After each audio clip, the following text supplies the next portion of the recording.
you can call me Pratik and just share your views. Let it be open. Let me first understand what you are thinking. Creating product as per the customer requirement, keeping in mind the profitability of the organization. Great. Communicating and delivering value to the customers. Great. It is basically looking at business from customer point of view. Great. Somewhere I think it's the business itself. Marketing, it's right from the creation to delivery, and keeping in mind that you have to make a profit, and it has to come to the customer. You're satisfying the customer need and you're communicating it to them. Now, is this going to be a shock to you if I say that company creates a product and it tells you to sell it?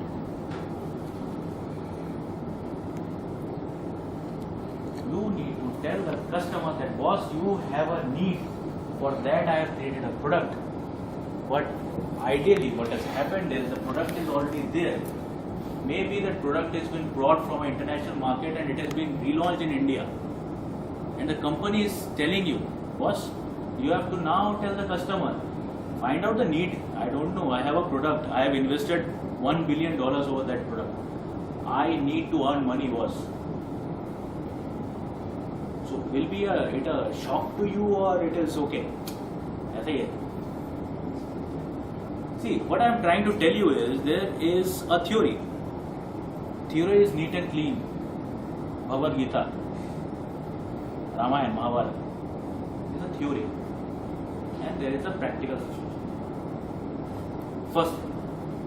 Second thing, what you are telling about marketing, your concept is right, but half right. Why it is half right? Because it is a circle. Whatever you said is right. The company wants to find out what is the requirement of a customer, and then it wants to introduce a product. But just think about a situation where the product is created, company thought it is a need of a customer, and suddenly it comes to find out that it is actually not a need. So the need has to be created. Hence, where the brilliant minds come in. So first concept, theory versus a practical is. In a theory, I believe everything is picture perfect. Customer को पूछा, customer से बात किया, then we understood his requirement, then we create a product, we give it to sales sells it. It doesn't happen. Why it doesn't happen? Because in a diverse country like India only, I am talking about India only right now. In a diverse country like India, with this diverse demography, you can find a product can sell to 1 million customers, but you cannot never predict a product which can sell to 100 million customers. So what you need to do? You need to create a demand. You need to tell a customer ki boss, has a demand. Ashirwad multigrain atta, just a simple example. Ashirwad multigrain atta. You know about that? What is that? Is it a demand, requirement? It was a created demand. Like for multigrain atta, there was no market as such. They created the market for the multigrain atta, and then they. You will again halfway. At the end of the day, you will be quite amazed to know. Even you will have your practical examples. Since we are a bit older than you, so we know. पहले जो है, you had to have a whole wheat, and it was crushed, lean crushed, and you have the atta. So you ate it. So that was a whole grain atta. You sometimes put some grains into that, 1, 2, 3, 4, 5. That becomes a multigrain atta. Then the company comes in and they say, I will give you a polished atta. What is polished atta? You remove the husking. Right. So the wheat becomes smooth and the roti becomes white. Then they say it is not healthy. We'll give you a brown atta, which is then that with husk atta. Why? Because it is good for digestion. Then they say that I will introduce a multigrain atta, which will be, say, 1.5 times to 2 times costlier. Why? Because it is good for your health. So at the end of the day, you were eating that only. And you have come the whole cycle and you are eating now with a 3 times, 4 times more price. I am not telling that a company, ITC or for example, is cheating you. But this is the flow of the product and the marketing which is happening. So again, theory versus practical. Second, what we are saying is marketing concepts applied. What the result?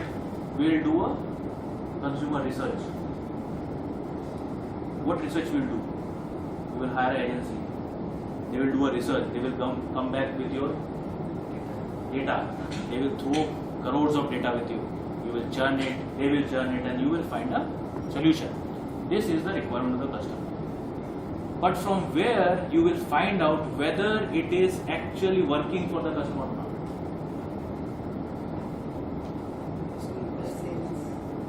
They're buying it.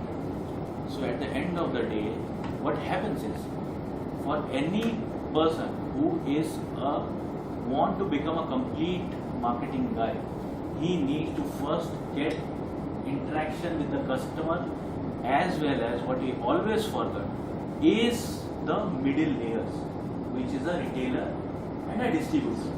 So a product can be excellent, beautiful product, but it will not sell in the market. Why? Because the retailer will not sell it. What you will do? Convince the retailer what is making business. So from where? As a marketing guy, you will do that. So I'm just trying to tell you or make you understand that all these things are related. So once you are talking the term of a marketeer or a marketing, it's not actually a marketing. It is a combination of everything, which is sales, which is kind of operations, which is marketing and new product development. Right? Should we just start the PPT?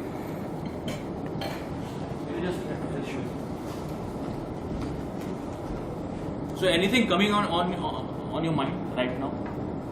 Sir, as you talk about need and demand, so mostly demand is dependent on the need, because as we say that example, for example, Titans come with a wedding range. So it costs around 900 to 15,000. So if I am going to wedding, why not I take a gift as a watch?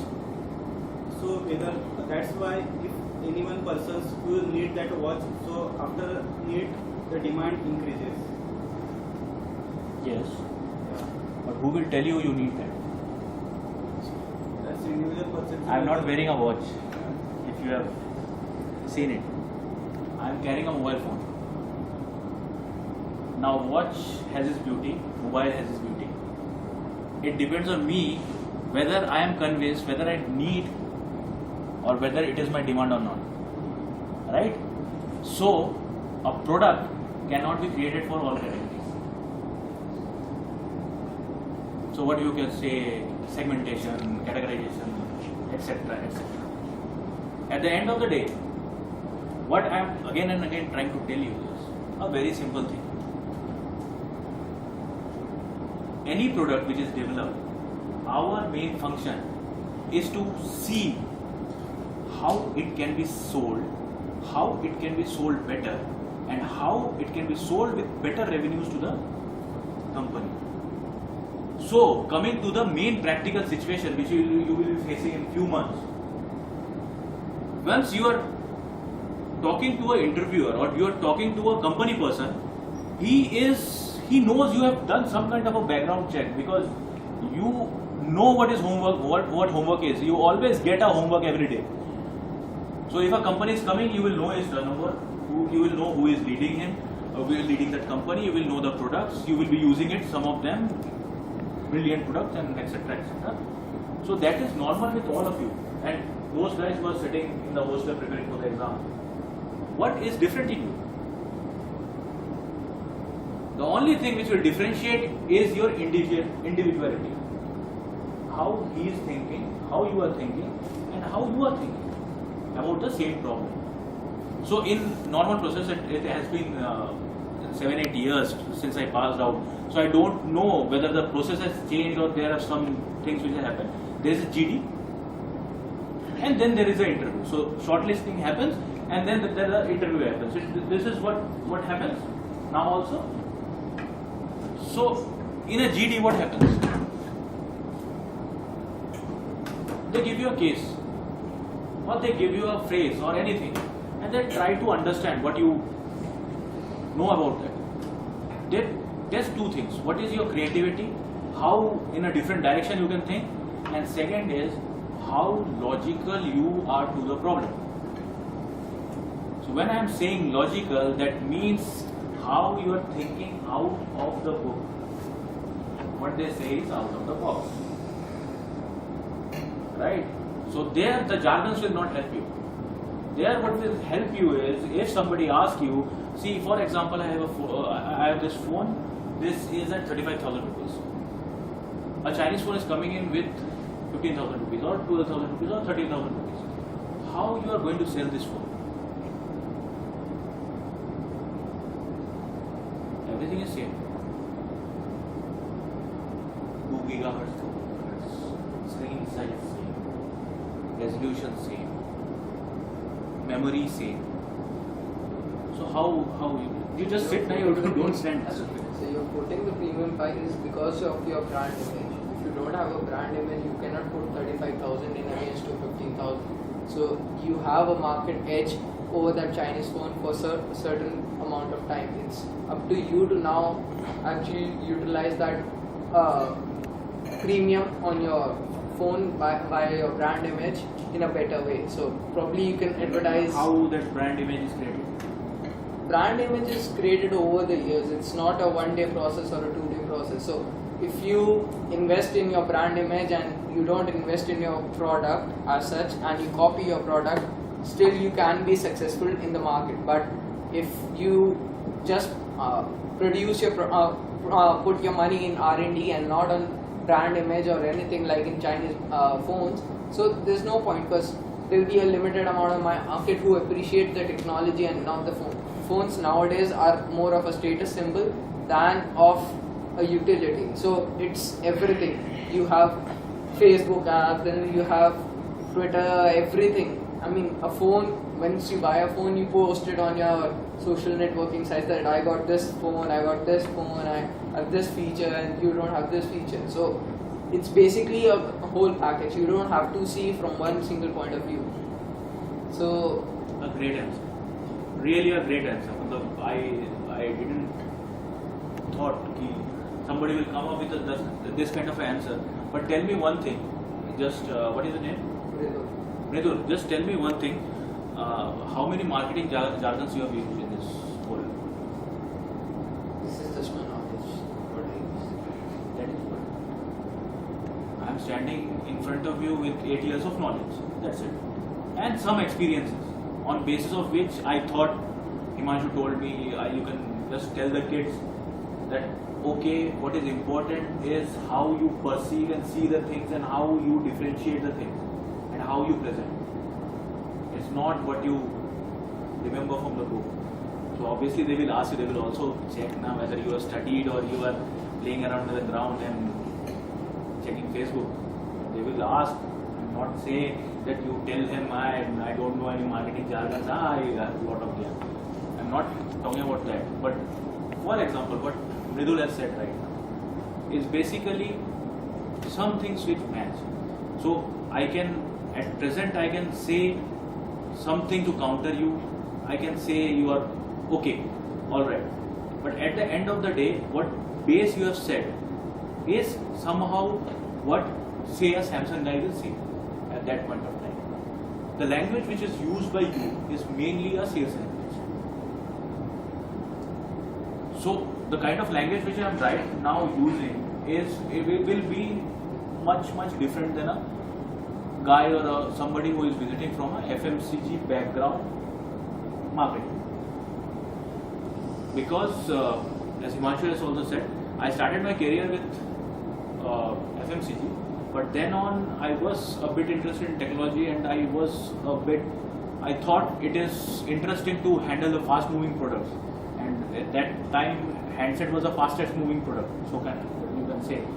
So I moved into that handset industry. From there on, I've worked in rural markets, I've worked with rural projects a lot, and worked with restructuring of distribution. So I will come into that, but somehow I was too much engaged in the sales part. So whatever I will tell you is more into a sales part, and what actually that will help, because I have a very short stint of 1.5 years in marketing also, which was basically a product design. So there I actually came to know what is the linkage between a sales, because in an organization, sales is always fighting with marketing and finance. Finance to get money, marketing to get a product. But that concept, it at least needs to be clear in your mind. Because at the end of the day, when a company takes you, as I have shared with some of you right below, few minutes earlier, it is not what you are dreaming or what you want to do. You just need to understand what the company wants you to do.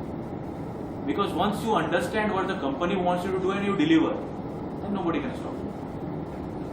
The main fight which I also had in my when I started my career is, I had my own dreams, and somehow what I felt is, and that is one of the reasons why I left Marico, because I thought my dreams are not matching theirs, and I forgot that actually I am the employee.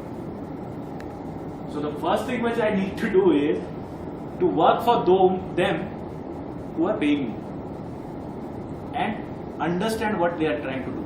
So this is one thing which is very